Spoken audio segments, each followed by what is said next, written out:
Now the training for our boy and Ivy began at 6 a.m., with a rigorous routine to enhance their physical foundation, running like crazy. By 8 a.m., they were practicing the horse stance, which they called concentration training. Ivy seemed to be doing well, but our boy struggled, falling to the ground as the cute Chongi watched him with disappointment, disheartened by his poor performance in their quest to become powerful. At 2 p.m., our Nunaju taught them psychic techniques to control their power, emphasizing the importance of mastering their spiritual energy to allow their contracted beasts to enter and exit their bracelets at will. Although our boy focused and tried his best to concentrate, the relentless training had exhausted him. By 6 p.m., during their theoretical knowledge class, he was so tired that he fell asleep while Nuna was teaching. She used Chongi as an example, explaining that it is a monster with delicious meat, lacking offensive power but serving as an excellent tonic. She noted that Chongi's flesh has the ability to regenerate, so as long as it isn't completely eaten, it won't die. However, she added that if either the human or the contracted monster is strong enough, they can merge, compensating for the deficiencies of weak vision and flesh.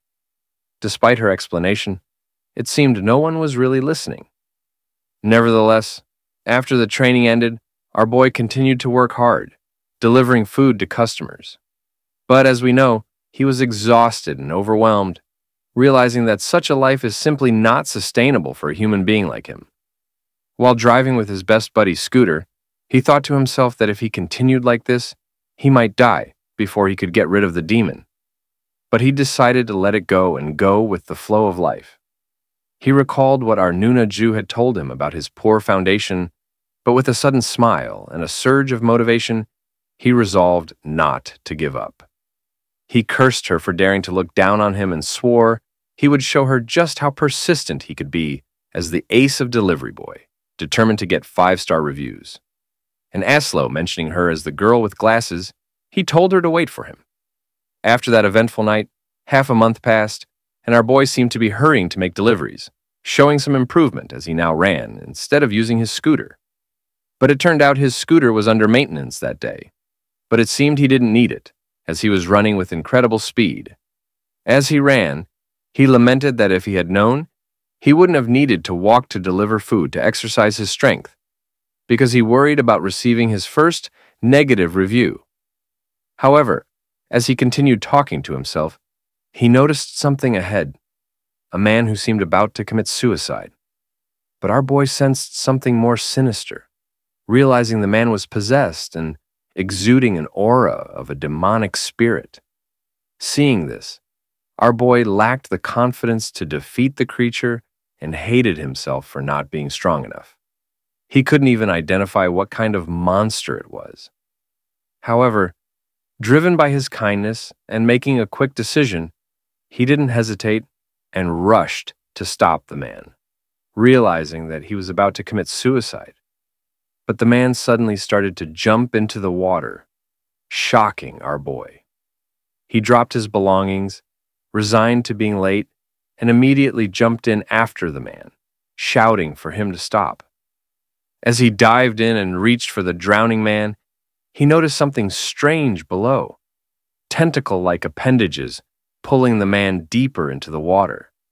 Our boy struggled to get the man out, his strength waning, and he found himself running out of breath.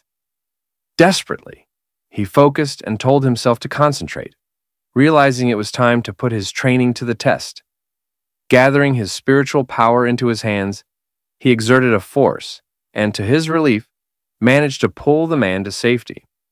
He smiled, pleased with his successful attempt, but the situation took an unexpected turn. The man, who was apparently possessed, controlled the monster and struck our boy in the stomach. The blow, combined with his lack of breath, caused him to pass out.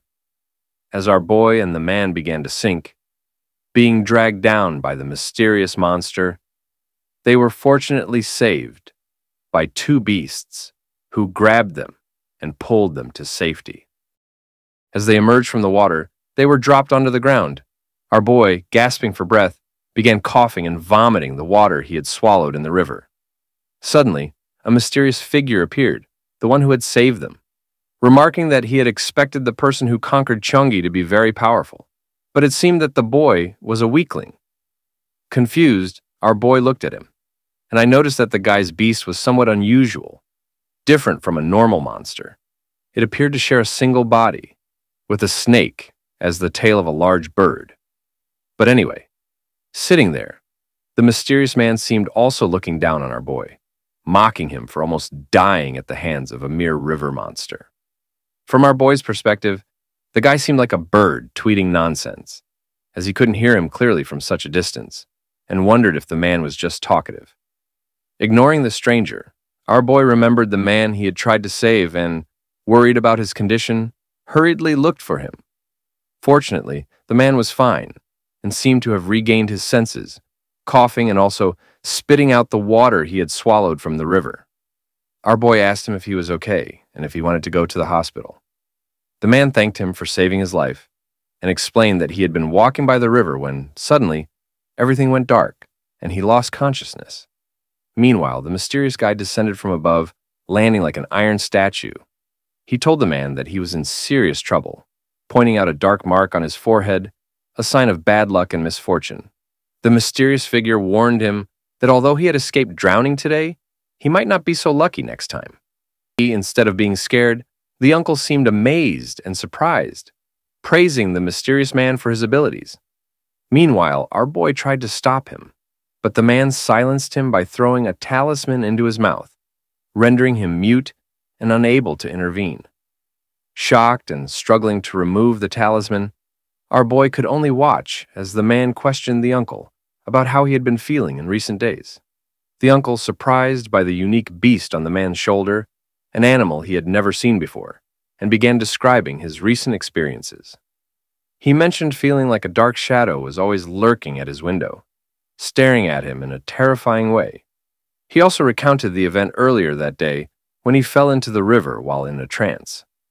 The mysterious man then pulled out his business card, saying it contained his contact information, and clarified that he wasn't trying to bargain, indicating that he understood the uncle's concerns.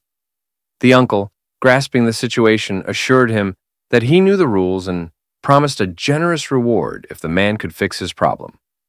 They agreed on a deal, with the man instructing the uncle to send his home address later and wait for him at 8 o'clock the following night. He assured the uncle that he was safe for now and sent him on his way.